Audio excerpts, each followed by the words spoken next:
I think the writer Hmm. is a frat boy and was like, it'd be funny.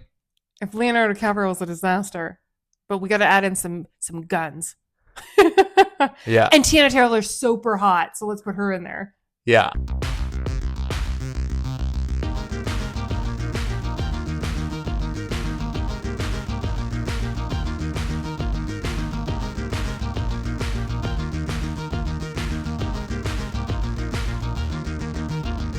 Hey everybody, welcome to season 4. Season 4, we made it. I'm Kit. And I'm Cade. We're real people Doing real reviews. to kick it off. It's not the movie we thought it was going to be to kick it off, and we were so hoping. Well, let's first, mm, before we tell them about our first movie, let's okay. walk them through season 4. Okay. Season 4 is the best of 2025. Yes. It is 5 different categories. The top movies based on box office numbers, Rotten Tomato scores, and audience polls. So it is the best of the best in every area. We wanted to see how we measure up as utilizing the 5 stars used on Rotten Tomatoes to see if we agree. If we agree with the things that are coming out. So, do you want to tell them what our first film choice was? Is Which it won. We watched it, yes. It won Best Picture at the Critics' Choice Awards. Yes. So we were like, okay, let's start it off strong. And it's called One Battle After Another. Yeah. Let's see what the reviewers had to say. Starring Leonardo DiCaprio, Tiana Taylor, and an ensemble cast of really great actors. Del Toro's in it. Yeah, et cetera, et cetera. Lots of people It's good. So it has a 94% tomato meter and an 85% popcorn meter. Interesting when the audience is less than the critics. Okay.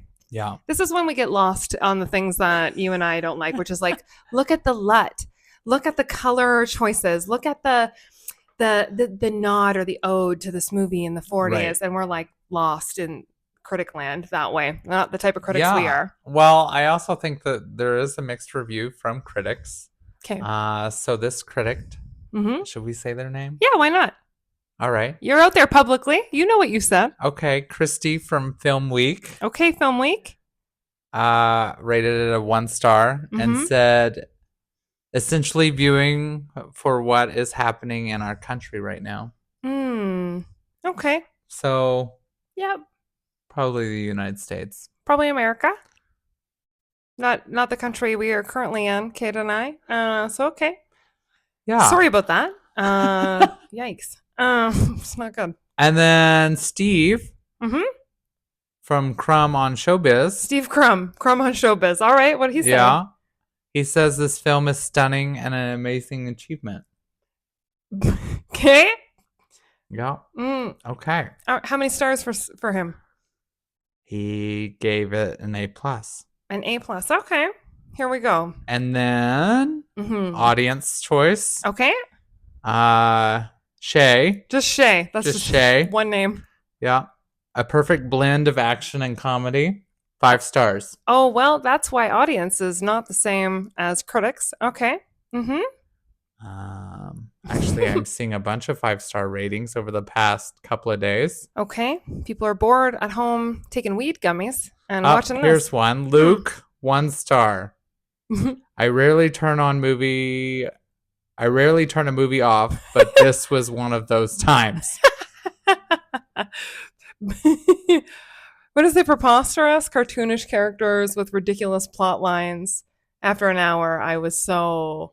And then there's more. Oh, there's more. Yeah. So convinced I could not endure another 90 minutes of it. Interesting. Yes, Luke. This movie is... long. So long. It is 2 hours and 41 minutes. Typically my cuppa, by the way. Yes, I love a long tale. I didn't look it up beforehand, but we are drinking energy drinks to get through this movie, which I guess is a hint to what we decided what we would rate this. But maybe we should talk about the movie first. Sure. So it is a drama, right? That's the category? Yeah. Well, I feel like this movie, actually, in all of my research, we rated it in kind of the drama category. Mm. However, across several different media sources, it's been considered a comedy, a mystery and thriller, a like all over the place. Which, People don't know where to put this movie, which fair enough. We don't know where to put this movie. Not on our screen again. That's not yeah. ideal. Essentially, it is a kind of trope on a resistance group that one of the women that are in the resistance has a baby and decides that being part of the resistance is more important than being a mom. Leaves. The dad hides away in Mexico, looks like Mexico, for a little bit and till the child's 16. And then it comes around that the person that had kind of tried to prosecute the mom back at the beginning finds out that he could potentially be a part of a very exclusive cult-like club with the elite. And he needs to make sure that it wasn't this time that he had like a little roll in the hay with the mom. And is the baby his or is the baby this other dad's? Yeah. And because it's important that he is basically a white supremacist for this group to accept him. And then it's the journey of this finding this girl and uncovering some of the like alliances that are still there with the mom and the dad from the original resistance. Look at that. Look at You covered the whole movie in 2 minutes. Oh my gosh. We watched it for 2 hours and 45 minutes. We sure did. I will say that as far as like taking on comedy, there was some pieces in that were just very clever. Like there was a moment where this gentleman comes up and he's Sergeant Lockjaw, I think is like it's Sean Penn's character. And he's the one that's like making sure that he can get into this exclusive, group. And he pulls over at this gas station to question there's just a group of Mexican guys on where things are going. And the guy's sitting there and he's in this like, kind of a traditional calligraphy gangster white writing on a black t-shirt. It just says taco. And I thought that was really funny. I think that was the only time I laughed. I'm like, he's questioning this guy and he's like giving him the details with like a taco shirt. Yeah, with a taco shirt on. And I was like, did they make that taco shirt? That's funny. Yeah. Yeah, that was funny. Anything else was funny? I mean, Leonardo with his sunglasses running around in the robe. I mean, yeah, is funny, but is it worth watching? Can we talk about his wardrobe? Here's my question. Have you ever met a straight male who owns a robe that is not married? Because typically, answer in the comments below, but how often have you walked into like a Target or a Walmart and seen a straight male being like, you know what I need? To be cozy. I need a little plaid robe for when I get out of the shower. And then I'm gonna wear it on top of my shirt and my clothes, like while I smoke a doobie at home. Now, does it add to the comedic effect of him being like this sloppy, disastrous mess because it's flailing around behind him like a haphazard cape? Oh, absolutely. But yes, if it's for that, but I was like, where did he get that robe from? Like his daughter's 16, she didn't buy him a robe. Like that's not what you would buy. I don't think so. I don't think she'd get plaid either because she's kind of cool. So I don't know. Anyways, the robe wasn't believable. Just saying. I think the whole movie's just kind of a mess. Yeah. To be honest. Like it feels like the title, one battle after another, because it's a series of events that kind of tells a storyline. Yeah. It's about the resistance not being televised and all of these things that are behind the scenes of kind of making things to happen. And then eventually the dad guy who's taking care of the daughter who the mom basically walked out on, he's just like decided to just drink a lot and do a bunch of drugs and just fall into despair while he's taking care of this daughter. So you're like, great job. It's bad. Yeah. Although I will say that I love Del Toro's character. I thought that was believable. He was like the sensei and he just like took the time to understand what it's like to run a dojo and like, take care of mats and take care of like these little honorable things that I thought were kind of interesting because I was like, oh, like I believe that he would run this. Yeah. I was also trying to think like in the beginning, the Leonardo, the father character, he's like so serious about taking care of the daughter, which is like then the complete opposite when it pans to like 16 years later, what a deadbeat disaster. Yeah, like he's What happened there? The mom leaves and you. just fall apart. Mm-hmm. Anyways, I didn't believe it. Yeah. Also, like the music. Can we Okay. talk about the music? So I don't know if it's G sharp or G flat, but there is a long time where you are hearing a single piano keynote in the background to kind of bring anxiety. But it's so long that after a while you're like, it's like a mosquito in your ear where you're like, Just make it I'm stop. like, you don't have a drum, you have no other instrument, just a single piano note like this to cause like tension. I mean, it did make the movie kind of cartoony in that way. Yeah, and you could tell that they just kept like reusing this piano. Like there'd be like different instances, and then I'm like, there's that damn piano. And then for a little while they were on the road and the drums came in. And I'm like, did you see that? They changed it. They Drums. That's changed it. nice. That's nice because we've been here for 2 hours. So it's nice to not hear a single piano key. Yeah. Mm-hmm. I mean, Yeah. what were we saying earlier? This movie is Hmm. not a good fit for people that like action movies because there's not enough action. Yeah. But because it's more artsy. So there's beautiful cinematography and they certainly considered set dressing and they certainly considered lighting. And I will like absolutely like there's a scene where they're driving and it's mostly filmed inside the vehicle and the lighting inside of this vehicle is perfect. So if you're looking at it from an arts point of view, It's pretty. that's great. But typically action adventure people would be like, where is more action adventure? There's just like little stints of like kind of storytelling with action adventure. And then when it comes to artsy people, I'm like, well, they would care about a more layered storyline, which this is not.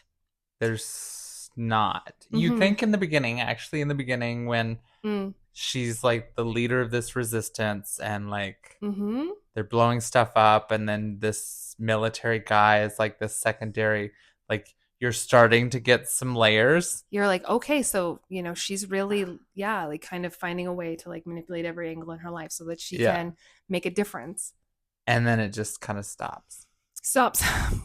Like, I feel like her character was layered, Mm. but she's only in the first 45 And I minutes. know Tiana Taylor can't carry every movie because she's been in everything Here recently. lately. I will also say that the acting of Leonardo DiCaprio's disaster character quite believable. He plays the Yeah, like he did the disaster. most with it for sure. Yeah, which we know he can do that. We know that we saw that in Wolf on Wall Street where he's like crawling towards a car pretending like he was on Quaaludes. Like we know he knows how to like find a way to like behave like these things. So he did a really great job with like seeming like he cared and trying to figure this out through the haze of his like life choices. Um, Yeah. it's just not super clear like how. I think the story itself, Mm, like it wasn't for me. I mm-mm. No. Yeah, not for us guys. I think if you are, yeah, so again, not for the arts people, not for the action adventure people, not funny enough, not like haha funny, like your comedic lovers to watch it. So then we were really like, it must be a critic type. Look at the cinematography, look at how like incredible this acting is for us to enjoy it. But then we did find that because of the music, the folly, the length, the storytelling being It's so dry for the middle hour that Yeah. it lost us too as critics. So who is this for? Who's it for? Who's the movie for? Also, we stopped Hmm. the movie a few times. Like Yes. we needed a few breaks, Mm-hmm. and we were shocked that we weren't further in the movie. We walked and got a pizza next door. We were like, well, we're gonna be here for a while. And so yeah, like and I was like, we're only halfway. How much more can we be looking for a teenager in wherever they are and telling it from three different storylines, but not enough with characters that we care about? So Yeah. mm, Also interesting because they used mm, tech, mm-hmm, but like not enough. mm, That like mm-hmm, so like thinking about this movie for the future, right. I'm sure it'll probably hold up because there's not a lot of tech in it, Yeah. but it's also just kind of weird. Doesn't really talk about it. Mm-hmm. They have like these tracker devices that play music when they get closer together And code words. and code. words back and forth with each other. Yeah. Like, I feel Yeah. like, I'm sorry Hmm. to say this, but I think the writer is a frat boy and was like, it'd be funny. If Leonardo DiCaprio was a disaster, but we got to add in some guns. Yeah. And Tiana Taylor's super hot, so let's put her in there. Yeah. Right? Like, let's sexualize her. Yeah. And like a Bonnie and Clyde kind of beginning. Yeah. Where it meets Black Panther, Resistance. Yep. Then everything goes wrong. She leaves. He stays with the kid. Cuts to way later. Introduces new characters. A weird society. Yep. And then we kill a bunch of people. We kill some more people. Yeah. Then the movie's over.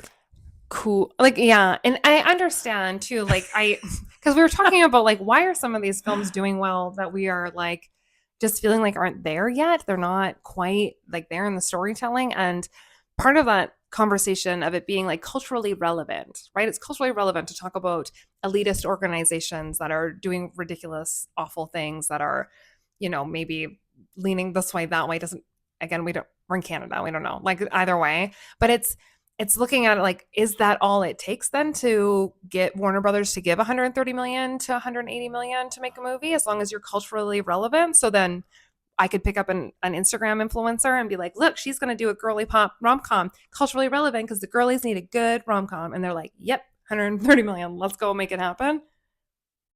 Kind of a storyline. Then it's enough. Like, to your point with the frat boys, I'm like, so we just take like tropes and then we're like, well, we know that these actors are really incredible. So if we get the money and the actors can carry it, then it's good. Like, to me, that's not special enough.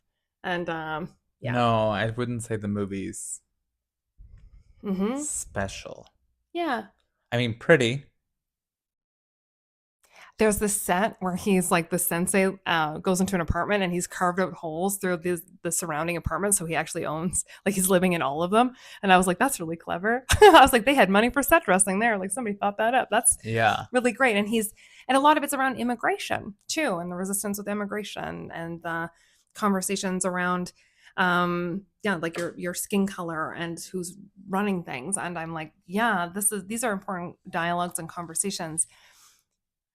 And maybe they're trying to bring attention to a conversation in a comedic, dramatic manner. Yeah. Yeah. Maybe that's what they were I guess we don't know. Confused on what they're trying to say in this movie. What were you trying to say, writer? Because also thinking Comment about that, below. if that was the case, then it's like, what was the daughter doing the whole time? You know what I mean? She learns to shoot a gun. And she's doing good in school. Then she's like leading the resistance at the end of the movie. At 16? Because she got a letter from her mom. Okay, the letter. So at the end, which is such a like tropey, like tie a pretty bow on this story, is the mom's like, I've thought about you every single day. And is it too late for us to meet? I know one day you'll find me when things are better. And we failed the resistance. So maybe you can do it. And I'm like, let's Warner Brothers setting up for a part 2. Do you know what I mean? Just because they're like, well, we might as well keep it going because Leo's good. And so, I mean, I don't know. I mean, what are they going to call the second movie? Another Battle? Another Battle. You heard it here first. Patent pending. Patent pending on copyright. Another Battle. Starring Leonardo DiCaprio. Yeah. As a grandpa. Yeah, but Tiana Taylor comes back, Yeah, it was very like, I don't want to say lazy. It was just lazy. And the letter was very like, we've heard it before. And it wasn't enough to like make sense of. But there was a lot of scenes like that were like, did we need to see that? Yeah. Also, did you actually need all of those background actors? Like, I'm like, you're blowing a lot of budget there. It's just a lot of military. And then there's other scenes where there's like just 2 people. Yeah. where it could have used a background actor. Like, we're driving on the road for a long time, and they did at one point put like a carcass on the road with 3 birds, and I'm like, oh, something else to look at. Like, but like there was nobody. That was probably on the road. They probably didn't do that. They just were like, that's just already there. We're just gonna leave it. Movie magic. Oh, or like that set dresser that was making all the like carving out the apartment buildings was like, it would make this cooler and more believable. Put some like, CGI some birds in. You know what we found last night on the road? We were shooting some B-roll. You'd never believe it. 3 birds came in. Oh man. Well, anyways. Yeah. So wonderful acting. I would like to see a lot more from writers in the future for Critics' Choice. I don't think it was an AI script. I don't know the writer on this, and I probably should have looked it up. But this is when the writers come after us. But like, I want to see more story. Make us care more about this character. I don't care about Sergeant Lockjaw, and it's not like his name's not funny enough for me to keep watching. So, what do we rate it, Cade? Well, obviously in this season we are rating on the Rotten Tomatoes 5-star ratings, and we're doing it together. Yes, we're not opposed in this one. Yeah. Versing. So we've discussed it, and we're giving one battle after another 1 star. 1 star, because we would not recommend it, which is a big part of that score. We wouldn't recommend. Who do I recommend it to? Again, can't put it to the artsy people. Can't put it to the action adventure people. Even if you like really freaking just love Leonardo DiCaprio and you feel like he carries the movie, like. Also, who has 3 hours to watch a movie? Well, that's 2 movies. Listen, that's 2 movies. We're not talking about that subject yet.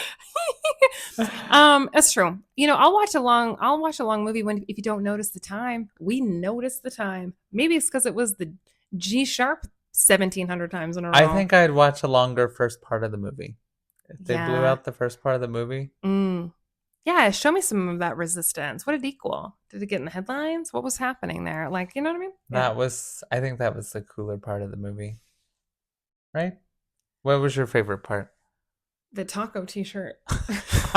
Already there. Well, if you are watching us on wherever you watch podcasts, then amazing, and continue. We will be working through our list of different genres for the top films of 2025. If you are watching on broadcast, then continue to stay tuned, and the next one will come up.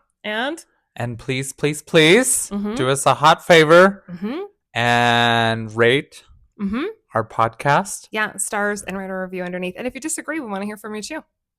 Yeah, educate us. what did we tell miss? us what you think. Yeah, like I would like to know. And you can also find us on all social media at Cade and Kit. Bye, guys.